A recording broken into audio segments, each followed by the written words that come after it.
Good afternoon, everyone. Happy Monday. A few things at the top, and then happy to take your questions.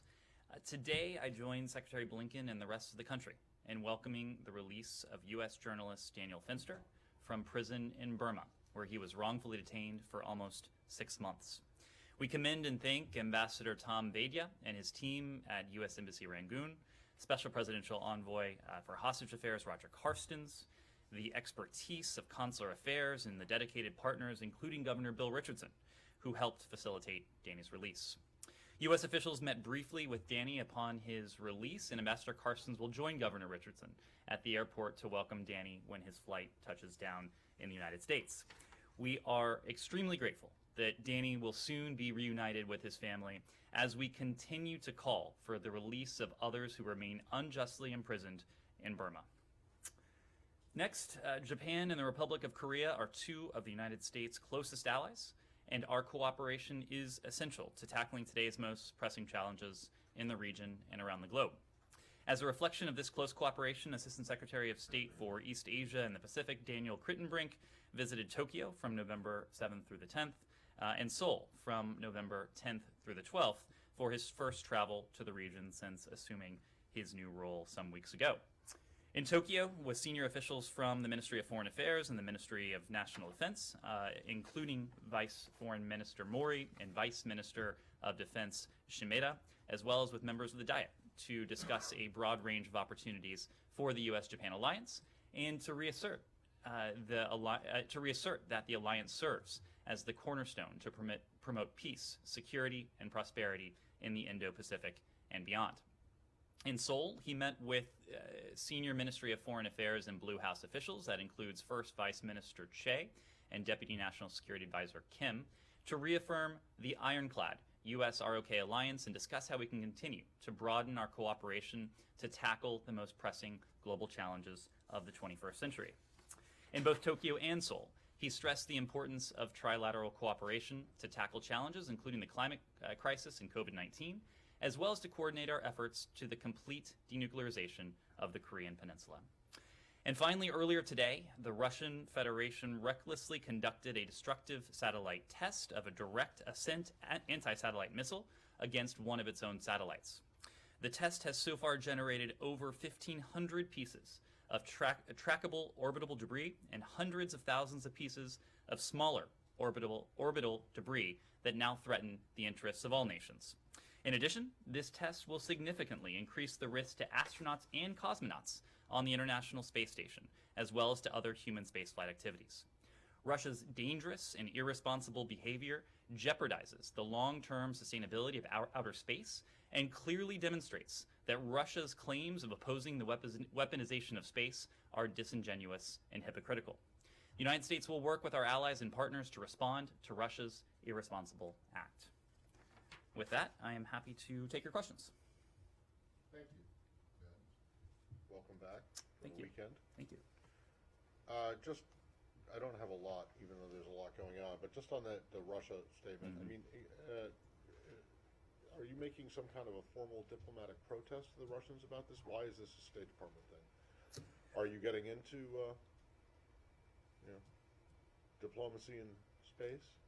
Well, this is a State Department thing because it is a reckless and dangerous act, as we said, that threatens the interests of all nations. This is something that before the test we had raised repeatedly with senior officials in Moscow to underscore the irresponsibility that such a maneuver would entail for the international community. Let me just reiterate one point. I'm not suggesting that what they did was okay. Oh no, I wasn't suggesting you were. I just want to know exactly why it is that it's not the Pentagon or NASA, or why is it the State Department?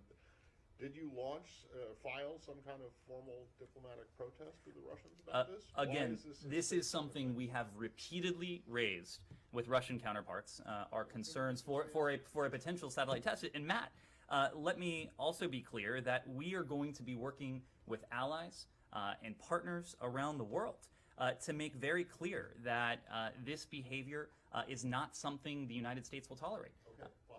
Did you diplomatically file some kind of a protest, a démarche, whatever, with the Russians about this? Why is it that you're getting up here and saying this, as opposed to the Pentagon, as opposed to NASA? Because because you have the platform? Did you file? All right, let me make it very easy. Have you guys lodged some kind of formal diplomatic protest with the Russians about this incident? Let me make it very clear. We have spoken to senior Russian officials multiple times to warn them of the irresponsibility and dangerousness of such a test. And Matt, we are going to be I can't speak to what has been conveyed today, but of course we are not going to shy away from condemning this type of irresponsible activity. The point I was going to make, and I think it's worth repeating, is that today, miles above us, there are American astronauts and Russian cosmonauts on the International Space Station. What the Russians did today with these 1,500 pieces of trackable orbital debris poses a risk not only to those astronauts, not only to those cosmonauts, but to satellites, to the interests of all nations. All right. Can I just on one other subject, and that is that I understand the Secretary met this morning, a couple hours ago, with a group of or representatives of some groups that are doing organizing evacuations from Afghanistan, and I just wanted to ask you, what that meeting was about. Did it produce anything Sure. new? And then related to that, in his meeting with the head of the IOM, the issue of Afghanistan was raised, but I wanted to know, according to the transcript of the brief remarks that they gave, there was nothing in there about Belarus and Poland, which seemed to me to be, also a significant issue. So why? Yeah. Not, or why not? Sure. So when it comes to the engagement the Secretary had this morning, the Secretary had an opportunity to speak to 17 members of something that's known as the Afghan EVAC Coalition.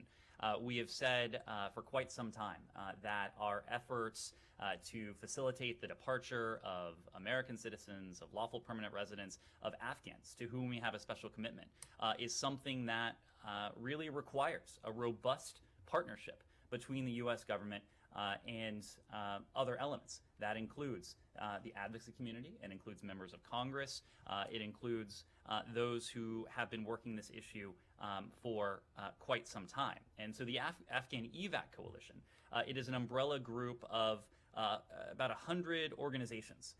And this is a group that senior State Department officials engage twice per week. They have phone calls with them twice per week.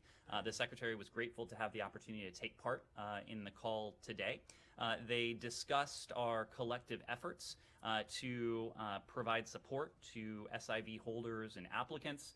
They discussed our efforts to continue to facilitate the departure of these individuals who are at a stage where it is appropriate to do so. And the Secretary commended the Afghan EVAC Coalition for their tremendous support to our collective efforts in recent weeks and recent months. This is something that the United States government could not do nearly as effectively without the support of these groups, including and certainly primarily the Afghan EVAC Coalition, given that it is an umbrella group that is one of our regular interlocutors. Just because I have the opportunity, I did want to provide a quick update on the number of American citizens and LPRs who have, with direct U.S. government assistance, departed Afghanistan since August 31st. As you know, there have been some recent flights out of Kabul. As of today, the United States government has directly assisted in the departure of 435 U.S. citizens and 325 lawful permanent residents.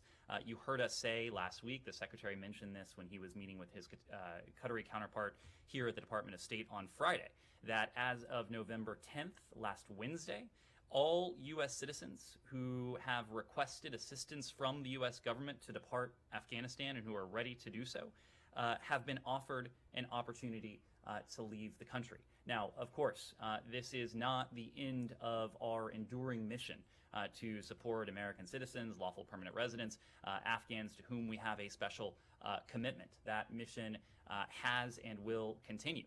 But this is an important milestone. We have said since August 31st and before that it will remain our objective to provide any and all support that we can for these individuals, and we have been able to make good on that, and we will continue to do so going forward. Missy. Oh. IOM, why no mention of Belarus? We're going to have a readout of the Secretary's engagement with his IOM counterparts later today. I expect we'll have more details in there. Missy. Can I just follow up on the anti-satellite test? Sure. So can you comment on the timing of this? Do you see this as something, why is this happening now? Why are the Russians doing this now? Is this linked to, especially in the context of arms control talks and recent events in Ukraine, is this something that you see as another escalation in Russian activity around the world and beyond? Can you talk a little bit about that? You would need to speak to officials in Russia about their timing, what it was that they may or may not have been attempting to signal with this. What we are very clearly conveying is that the decision to proceed with this anti-satellite test today, it was dangerous, it was reckless, it was irresponsible, and we will and have been consulting with our allies and partners around the world to make clear to the Russian Federation and anyone else who would consider such a dangerous operation that this won't be tolerated. And it won't be tolerated not because we are not because of a matter of pure policy. This puts our interests, this puts the collective interests of the international community in some cases great danger. I said before, there are cosmonauts and astronauts together on the International Space Station, and now there are 1,500 pieces of trackable, meaning at least somewhat sizable, debris that pose a risk not only to that International Space Station, but to every satellite and piece of orbital material that countries have put in space. Sure, Kylie, and then we'll come to Francesca. Can you just be a little bit more explicit about when you say the U.S. will not tolerate this? I mean, all you're doing is describing what happened. So what does not tolerating this actually mean? What we're doing today is condemning, is, as you said, describing why this was so dangerous, reckless, and irresponsible. We, as you know, don't telegraph specific measures, but as I have said before, we will work with our allies and partners in different ways to make clear that the United States, that the international community is not going to tolerate this kind of irresponsible behavior. But today, don't want to get ahead of where we are, but do want to make very clear why this is so dangerous, why this is so such irresponsible conduct on the part of a nation state. And there could be a consequence that the U.S. inflicts on Russia for this? Again, I don't want to get ahead of specific measures that we may pursue, that our partners and allies may pursue, but we are going to continue to make very clear that we won't tolerate this kind of activity. Yeah, thank you. Just as you were speaking, we have a readout out of the Kremlin of a phone call between President Putin and President Macron. President Putin said, slammed provocative US-led exercises in Black Sea, saying they were increasing tensions. So maybe if you can respond to that. And after that, we're just a few months after the summit in Geneva between President Biden and President Putin.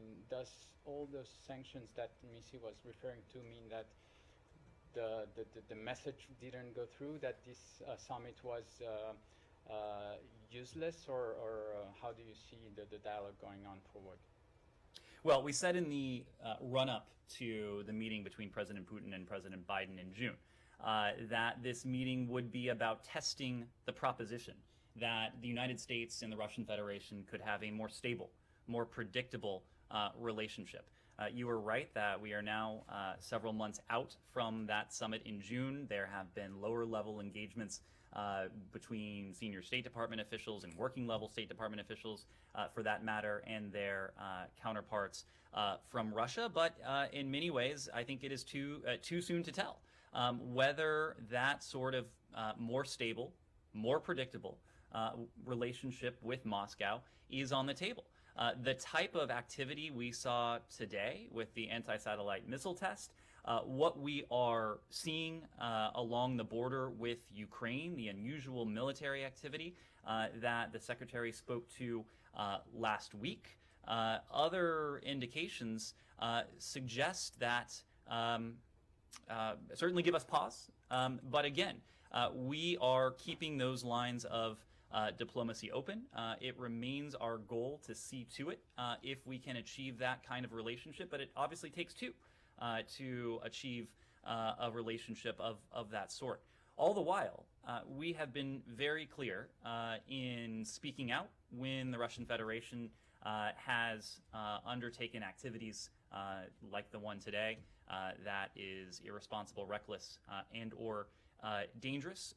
But we have continued to engage robustly with our partners, with our allies, including those in the region.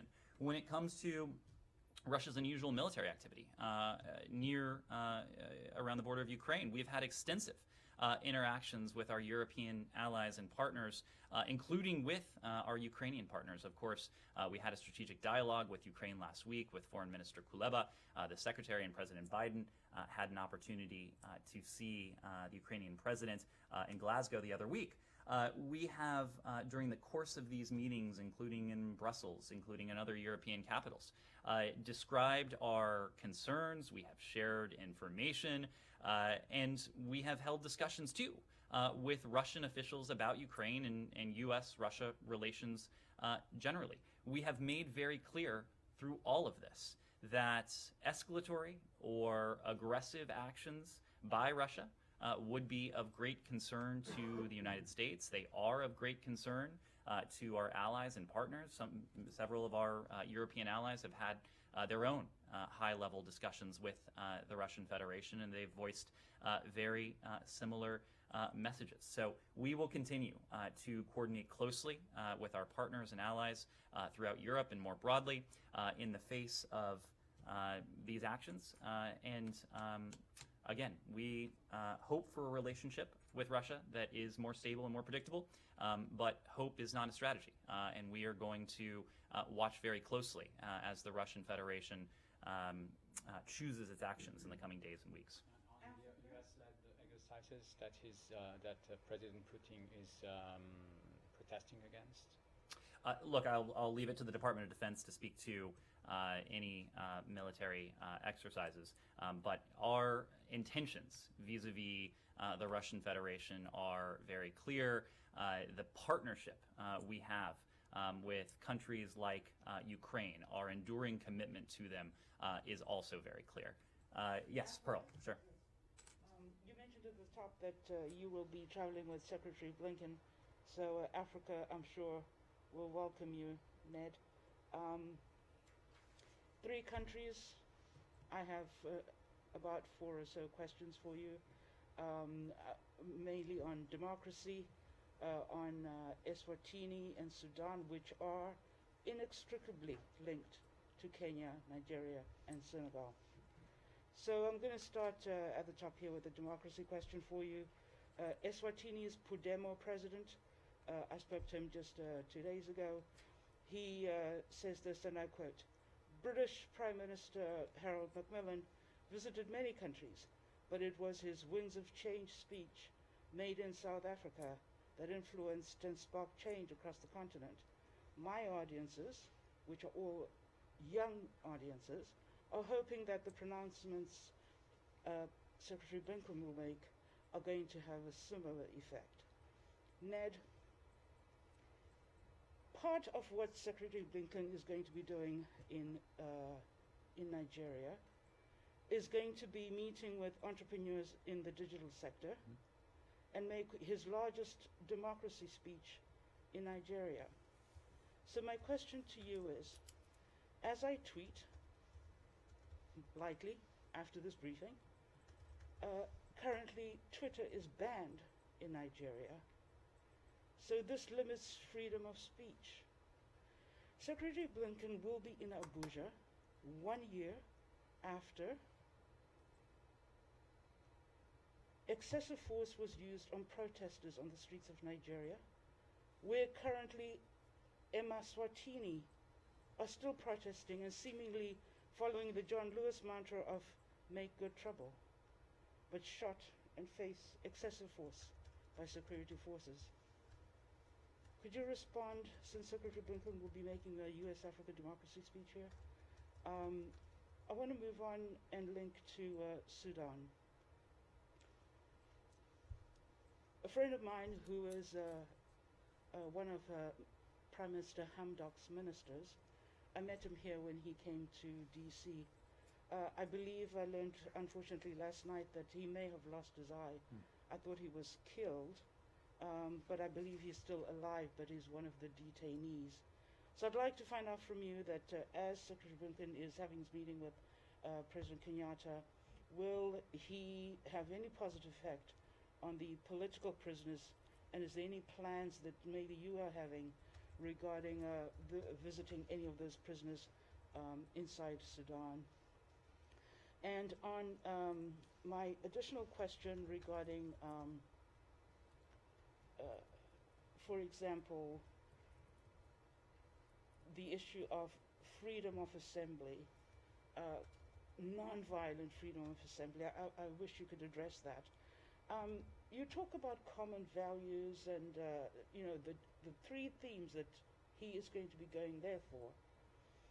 But since former President George Bush, all the way through to now, Condoleezza Rice went to Kenya, Nigeria, Hillary Clinton, Kenya, Nigeria, Tillerson, Nigeria, Senegal, even Pompeo, Kenya, Senegal, Blinken, Kenya, Nigeria, Senegal. Africa's got 54 countries. Sub-Saharan Africa is about 38 countries. So I'm speaking here because all of my audiences, Ned, have this sense that from one administration to another administration, nothing's going to change in Africa. So what is different now? How can Blinken set himself apart, perhaps in this democracy speech?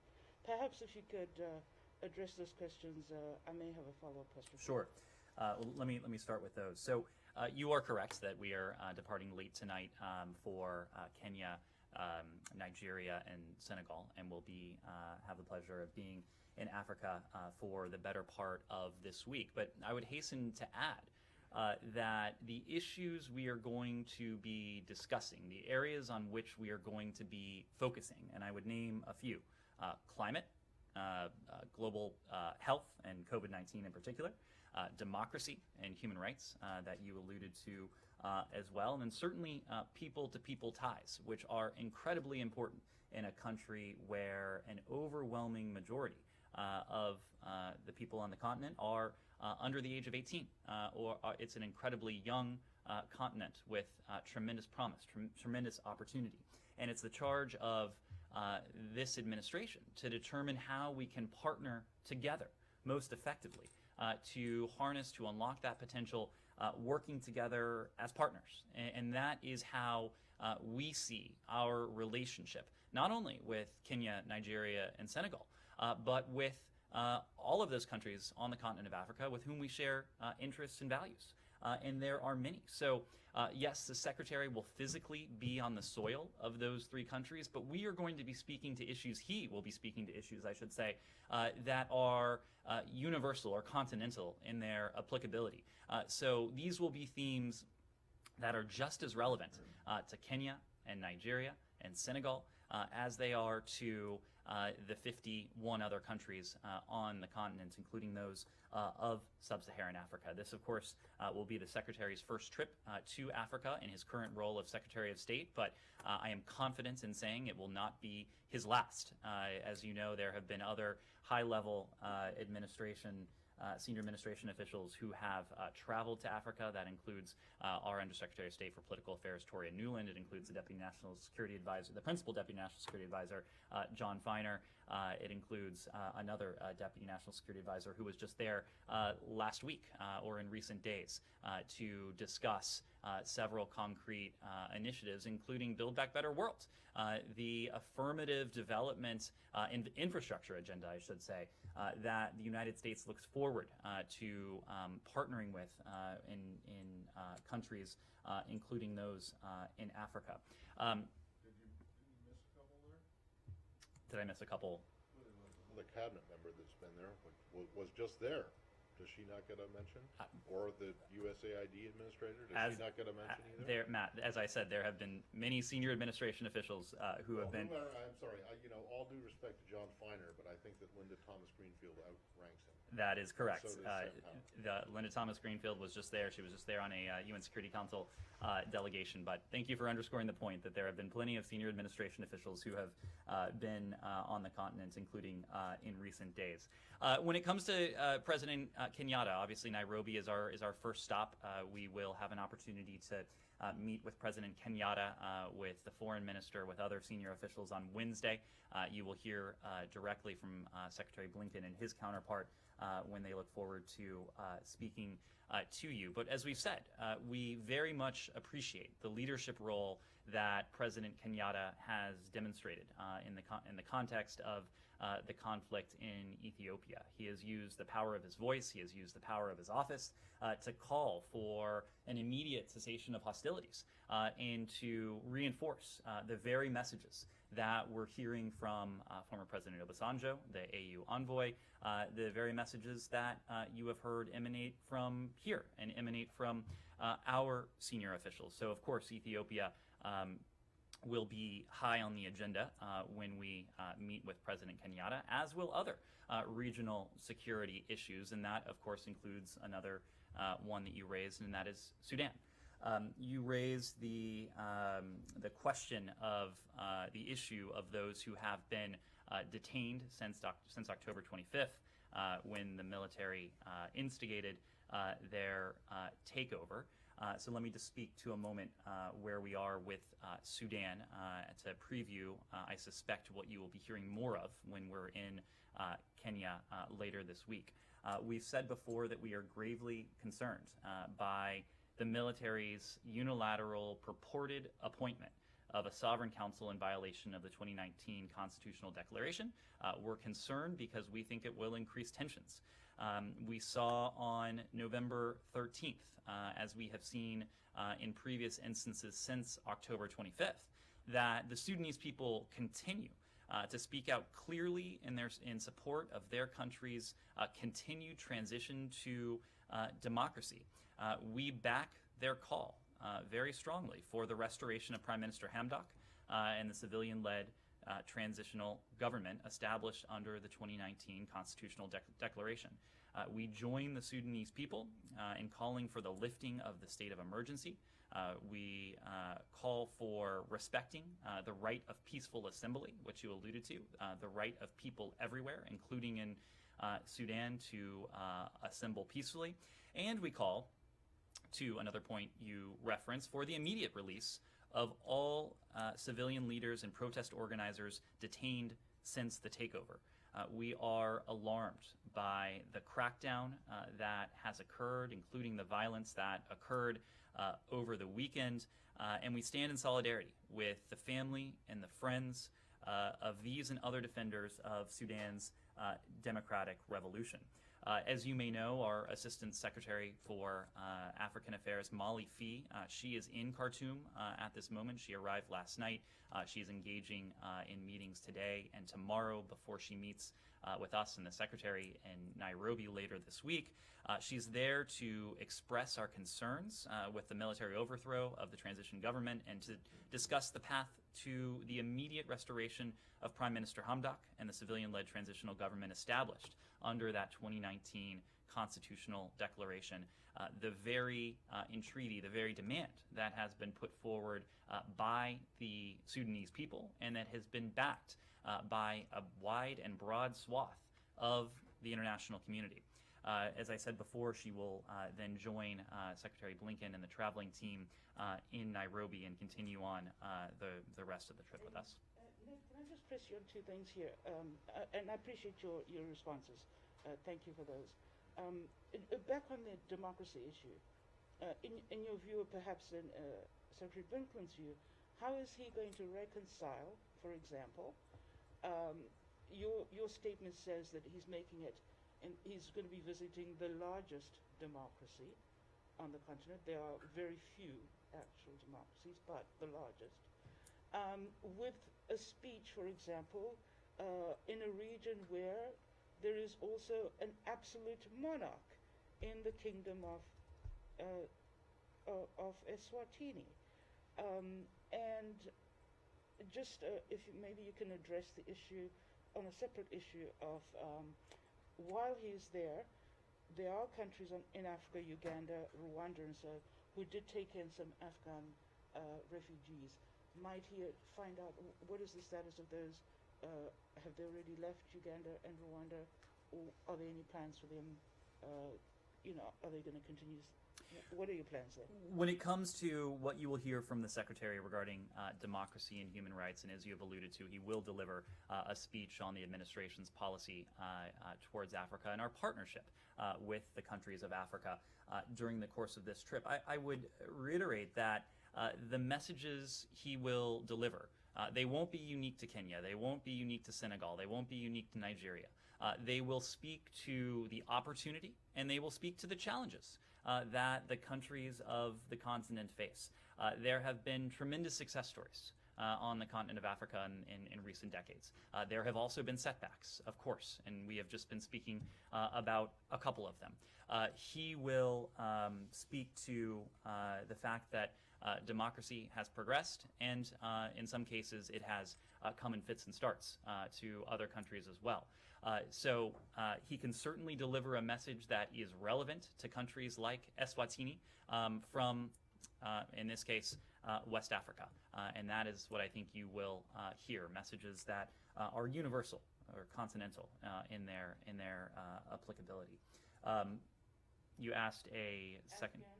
Oh, yes. So there have been, during the course of the U.S. government-led evacuation effort that concluded on August 31st, we, through a concerted diplomatic effort, were able to enlist and had offers from a number of countries spanning four continents, including Africa. We received grateful and generous offers to take in vulnerable Afghans, and we are tremendously grateful to all of our partners who have played a role in that effort. When it comes to Afghans who may still be in those countries, I would need to refer you to those countries. A number of them are still are in processing. This is a process that can take a number of months before they are fully processed, but I would need to refer you to those countries for comments. To follow up on Danny Fenster that you talked about at the top, obviously great news that he's been released, and I wondered, the administration has been under criticism from some family members of Americans detained overseas.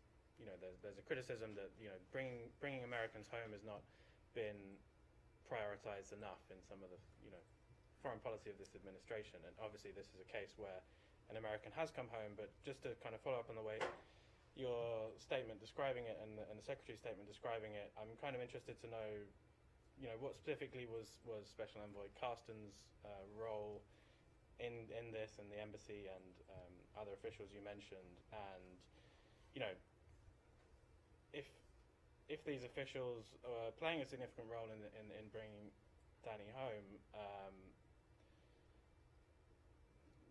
when did the State Department know that this mission by Governor Richardson Monday, was happening? And isn't that sort of contrary to what your administration's approach to this trip, the previous trip by Governor Richardson had been, where our understanding is that he was advised not to raise Danny's case, and there was a kind of warning that this might make things worse, and the State Department basically didn't approve of this trip. So now you're taking kind of credit for the release. How do you square that? So let me start with the first part of your question, then I'll come back to it. So Danny was in custody for nearly 6 months. From the moment the embassy learned of his detention, at first the embassy and later the Fuller Department has been actively engaged at all levels to see his unjust detention come to an end. And the fact that it has is something we welcome and we commend everyone who has been a part of that effort. The embassy team, our Consular Affairs Bureau, consular officers in Burma who have been in contact, in regular contact with Danny's family, our Consular Affairs Bureau here at the department, and of course our Special Envoy for Hostage Affairs, Roger Carstens, and his team. And as I said before, Ambassador Carstens will have the great pleasure of being able to see Danny when he arrives in the United States tomorrow morning. A consular official was able to briefly see Danny before he boarded the flight in Burma, before he was wheels up. This has been a constant, nonstop effort, something we have prioritized as you would expect us to prioritize, because as we consistently say, we have no higher imperative than the safety and security of Americans Americans around the world, and of course Americans who are held unjustly against their will overseas. In this case, we are grateful to the many partners who contributed to the success that was announced today, and that includes Governor Richardson. Governor Richardson has a long track record of humanitarian leadership, and as we said, when he traveled to Burma several days ago, he was acting on his own. He was not acting at the direction of the U.S. government, but we have been in regular and in more recent hours, almost constant contact with the governor and with his team, and we're appreciative of the role that the governor played in this case.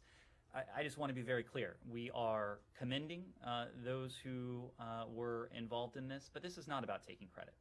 What we are noting and celebrating today is the fact that after nearly 6 months, Danny Fenster, an American journalist who was imprisoned for nothing more than, it seems, attempting to take part in his professional pursuits, the pursuit of journalism, who was deprived of his freedom for that time, separated from his family for all those months, is now on his way home. There were any number of people in this building and around the world who played a role in that. There were any number of people outside of this building in this administration who played a role in that, and any number of people who, acting as private citizens, had a role in that. And we're grateful to all of them, and above all, we are extraordinarily happy for Danny and his family, whom he'll soon get to see. Yes?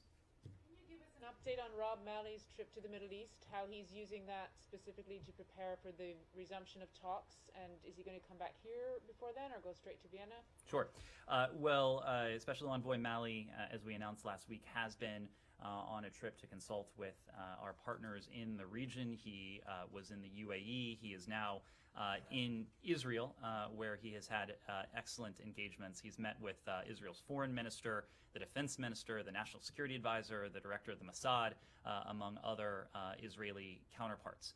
We have made a point of saying, when it comes to our Israeli partners, when it comes to our Gulf partners, that we have regularly, during the course of the previous 6 rounds of indirect negotiations in Vienna, have regularly briefed them on the course of those discussions. And as we prepare for the resumption of those talks, the 7th round in Vienna, this is an opportunity to compare notes and to prepare for that 7th round. But that close consultation and coordination will continue as we get closer to November 29th, and of course, once those negotiations resume. Yes, sure. Given that Ambassador Linda Thomas Greenfield is also there, is she involved in those discussions with Malley regarding Iran in Israel?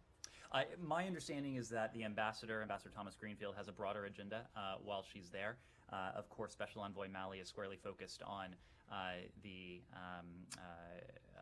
issue of Iran and the possibility of a mutual return to compliance. So those have been fairly a set of narrow discussions. I have a change of subject to Belarus, unless someone else sure. is around. The EU said today that they're preparing further sanctions that will target those facilitating the illegal border crossings into the EU. Does the U.S. support this strategy or these actions, and what further progress has been made regarding the U.S. actions for Belarus? Well, you've heard us say this, you've heard our European allies say this, but we are deeply concerned by the Lukashenko regime's inhumane actions, and we strongly condemn their callous exploitation and coercion of vulnerable people and inhumane facilitation of irregular migration flows across its borders. I understand that the EU today announced a new sanctions authority that could apply to the situation in Belarus. We too are preparing follow-up sanctions in close coordination with the EU and other partners and allies that will continue to hold the Lukashenko regime accountable for its ongoing attacks on democracy, on human rights, on international norms. We, again, to reiterate, we call on the regime to immediately halt its campaign of orchestrating and coercing irregular migrant flows across borders into Europe. As long as the regime refuses to respect its international obligations and commitments, as long as it undermines peace and security of its neighbors and of the broader continent, as long as it continues to repress and abuse its own people and hold political prisoners, will continue to put more pressure, not less pressure, on the Lukashenko regime as we call for accountability. We have worked very closely with our European allies on this challenge. We know it is of the highest importance to them as it is to us, and will continue to coordinate closely both in our rhetoric and our actions going forward. Nick. Can I go back to Danny just for 1 second and then go to Ethiopia? Sure. Are you aware of any conditions attached to Danny's release? And are you concerned that Governor Richardson's multiple trips gave any legitimacy to the hunting? I'm not aware of any conditions. Today is a day that we are commending the efforts of all of those who are responsible for Danny's release, and above all, elated for him and his family. And then on Ethiopia, late last week, the Ethiopian government told the UN that it would allow trucks in Tigray for the first time in more than 6 weeks. Obviously, we've seen the Ethiopians allow Obasanjo to come in and out, Kenyatta and Feltman, and yet not a single truck has moved in since the promise that was given late Thursday night. Do you believe an apparent shift in the Ethiopian government's tone is legitimate or a ploy to buy time? Well, we have consistently said that we welcome words, but what we'll be looking for is action, and that includes in the context of humanitarian access and humanitarian deliveries into Tigray, into northern Ethiopia. We would welcome any action from the government of Ethiopia that would allow life-saving humanitarian assistance to reach all of those in need in Tigray and across Ethiopia, regardless of ethnicity.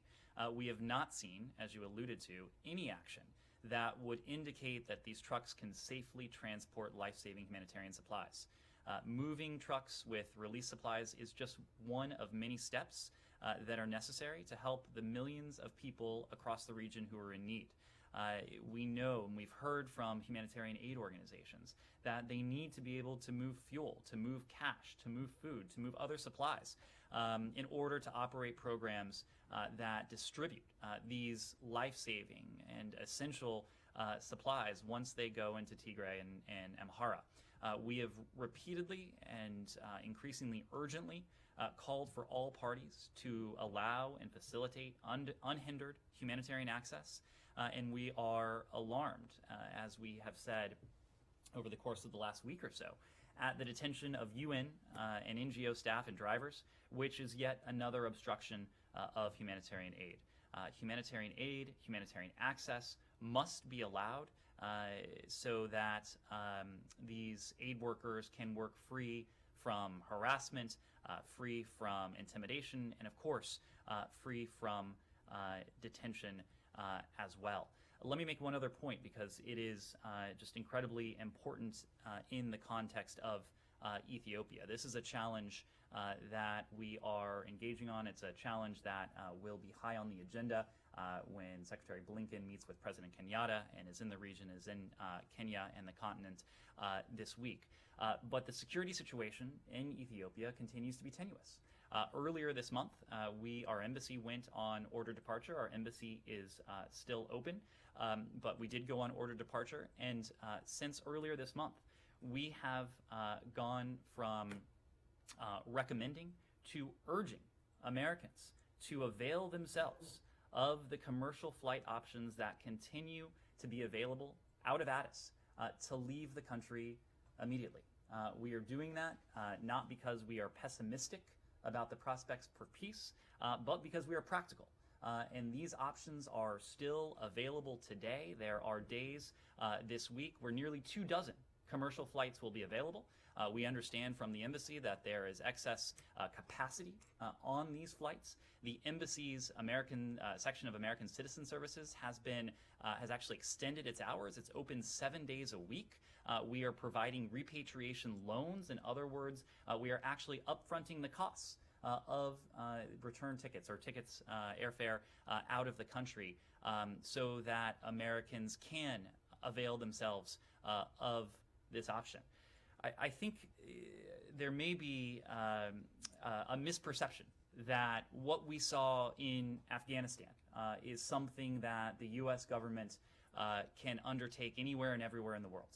What we saw in Afghanistan was unique. It was extraordinary.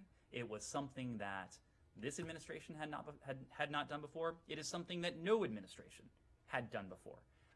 In the military-led airlift of nearly 125,000 individuals. The context of Afghanistan was unique. The context of Afghanistan is not something that the U.S. government can replicate elsewhere. And so that is why we are being explicit in urging Americans to avail themselves of these plentiful commercial options.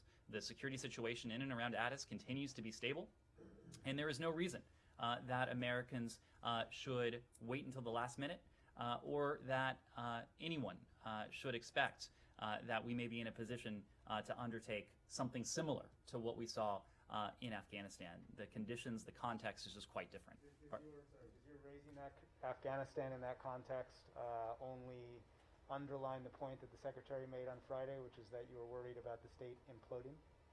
No, it's a very practical measure, and we are trying to be explicit to the American citizen community there that there are these options available. The security situation is tenuous, of course. We are supporting the efforts of President Obasanjo and our partners to put the security situation back on a steadier and ultimately a better track. But we can't be the guarantor, and certainly not in a position to ensure Americans that these options will continue to be available. So, of course, while they are available, while there is plenty of excess capacity, we are being very explicit. Again, not because we're pessimistic, but because we're practical and because we put the safety and security of Americans around the globe as our first and top priority. Sorry, where is the suggestion coming that there could be an Afghanistan type? Well, we just wasn't, unless I'm mistaken, it wasn't in his question. You just brought it up. No, you are correct. We don't want there to be a misperception. Well, there wasn't one. Well, Matt, Unless I missed it. I pay pretty close attention to these kind of things, and I don't recall anyone. Matt, you're sitting in the front row of at the Department of State. Yes. There may be Americans around the world who may be under Ethiopia is like Afghanistan. That the U.S. was at war for 20 years. Who may be under and is withdrawing hastily. Our point, Matt, is that nobody has said this except for you, Matt. I don't get it. I know you have a perspective sitting there from the front row, but we talk to American citizens all day, every day. And you think that, so you're saying that there are American citizens who are in Ethiopia right now who think that somehow there's going to be a U.S. military evacuation of Americans from Ethiopia. I am saying we do not want there to be a misimpression. that anything like what was only undertaken in impress- Afghanistan, but you're the which one was who raised which it. was unique in history, could be repeated anywhere. Sure. Nigeria here to pivot from that. And so part of the what might be on the agenda with Secretary Blinken as part of this security question is security cooperation. And I know specifically that President Buhari has made it quite clear that he is looking for increased AFRICOM presence. That I'm wondering, might there be maybe through the Civil Military Bureau here or anything military sales related, particularly with Kenya and Nigeria? So we do have important security relationships with both Kenya and Nigeria because of the interests we share. Some of the threats to Kenya, some of the threats to Nigeria also have the potential to pose a threat to the United States and our interests, which really undergirds the partnership you've seen in the security sector as well. When it comes to the provision of support, when it comes to that relationship, we've also been equally clear that the United States and the international community has expectations when it comes to the conduct of security operations, when it comes to the conduct of security forces. And we know and we calibrate the assistance we provide to best see to it that human rights are respected even when the security situation is tenuous, even when there are threats, including terrorist threats. And so those are conversations that we'll continue to have. Let me move around. Yes, please, in the back. Thank you, Ned. If I can move to U.S. and China. Secretary Blinken will participate in tonight's virtual summit. So I'd like to ask, what impact do you expect today's virtual summit will have on the bilateral relationship? And do you think it could increase diplomatic contacts at various levels in the department? And then second question, I understand this week Deputy Secretary Sherman will host a trilateral meeting with Japan and South Korea. Could you just preview what they'll discuss? I presume North Korea will be top of the agenda, but will they discuss other issues like global supply chain, China, things like that? Sure. I don't want to get ahead of the White House, as you might expect, but yes, Secretary Blinken will be taking part in this evening's engagement with President Xi of the PRC. We've consistently made the point that stiff competition requires stiff diplomacy to ensure that competition doesn't veer into conflict. And so that will be at the core of tonight's engagement. It is at the core of every engagement we have with senior PRC officials. We've made the point that when it is in our interests to engage, we won't hesitate to do so, again, because we feel that having these diplomatic channels, having open channels of communications can help to set those guardrails, can help to set the guardrails of the relationship, one of the most, probably the most consequential bilateral relationship we have with, again, the overarching goal of ensuring that that stiff competition doesn't verge into a more dangerous direction. When it comes to Deputy Secretary Sherman's upcoming meetings, she will hold a trilateral meeting, as you alluded to, with her Japanese and ROK counterparts on November 17th. She'll do that here at the Department of State. Deputy Secretary Sherman will have a bilateral meeting with her ROK counterpart on November 16th. She'll have a bilateral meeting with her Japanese counterpart on November 18th. So we'll have more on that engagement later this week. Sure, well, yes. A few questions on China. It looks like both Secretary Blinken and you are going to have a long day today. So you're going to departure after summit, which is going to last for several hours. Does the Secretary feel it's too important for him to skip this summit? Because later this week there is going to be a trilateral summit, which he probably will be missed, right? That's right. So the Secretary will depart shortly after the meeting with President Xi concludes this evening. Thank you for reminding me. It's going to be a very long day and a very long night for many of us. But of course, our engagement with Africa is also important. And so in this case, this schedule is just so that Secretary Blinken can take part in the bilateral meeting with President Xi and then depart late tonight or in the wee hours of tomorrow morning for a very important set of engagements on the African continent. We're very fortunate that, and I think Secretary Blinken is probably the one who would stand by this the most, that we have a full team here, including an exceptional group of senior State Department leaders who are able to undertake engagements even while the Secretary is on the road. And I know Deputy Secretary Sherman is looking forward to her trilateral and bilateral engagements. You keep emphasizing. I will have more on her engagements later in the week. You keep emphasizing on the U.S.-China. You keep saying that U.S.-China has engaged stiff competition, and the U.S. has to outcompete China in the long term. But China has actually rejected this idea to use competition to frame this relationship. So during this competition, do you only accept that the United States be the sole winner and China can't win?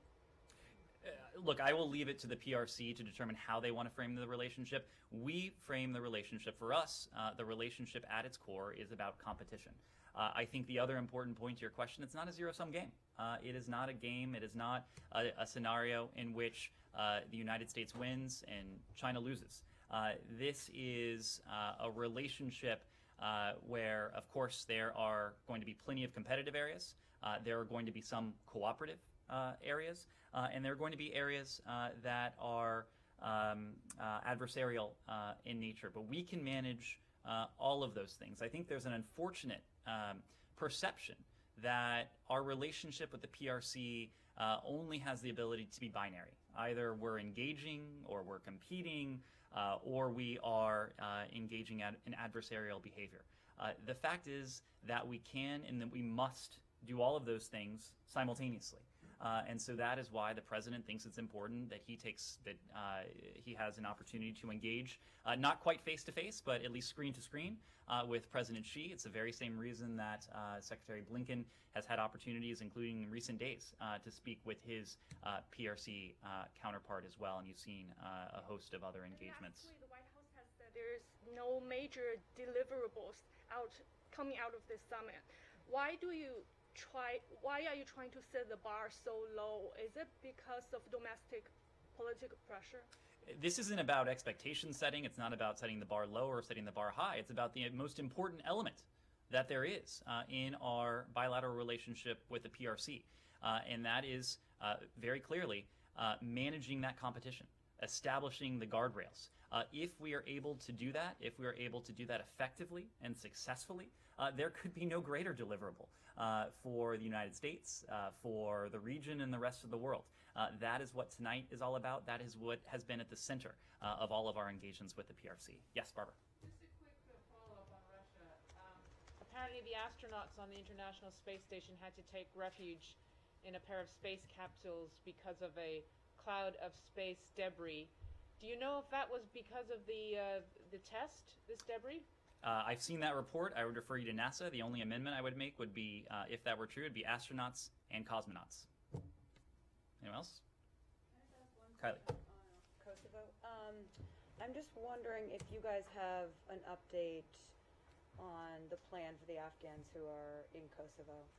How many there are, how long they're going to stay there, just kind of what the general thinking is. Well, as part of the ongoing vetting process for Afghan evacuees, some of those whose cases needed additional processing have been moved to Camp Lea, located at Camp Bonsteel in Kosovo, as you alluded to, where the interagency teams there are taking part in work to complete processing for their eventual admission into the United States or for resettlement in a third country. Many of those who are there have already departed and are in the process of being cleared to depart. We're grateful, as I was saying to Pearl earlier, for all of our partners, and this includes the government of Kosovo, as the government of Kosovo has allowed these evacuees to be temporarily housed at Camp Lea. And we are undertaking all necessary efforts to ensure a safe and comfortable environment at Camp Bonsteel while that processing is underway. Sorry, when you say many of them have departed, where have they gone? In some cases, they've come to the United States. In some cases, they may have gone to third countries. And just one last question, sorry. You also referenced this is going to be temporary. How can you be confident that this will be temporary if some of these Afghans aren't able to get through the security check process to get into the United States? How are you confident they'll be able to go elsewhere? We are confident that these Afghan evacuees will be able to be resettled in the United States or in third countries as appropriate. Final? Yes. Yes. The Kremlin said today that they were ready to mediate between Belarus and the EU. Does the U.S. have any response to that? And have there been discussions recently asking Russia to use their influence in Belarus between U.S. and Russian officials? So I don't have a direct response to that. I would just make the point that mediation is not what is required in the case of Belarus. What is required in the case of Belarus is for the regime to put a cease to some of the practices that we have seen, including what could well amount to the weaponization of migrant flows into Europe, the repression, the detention of political dissidents, the other behaviors on the part of the Lukashenko regime.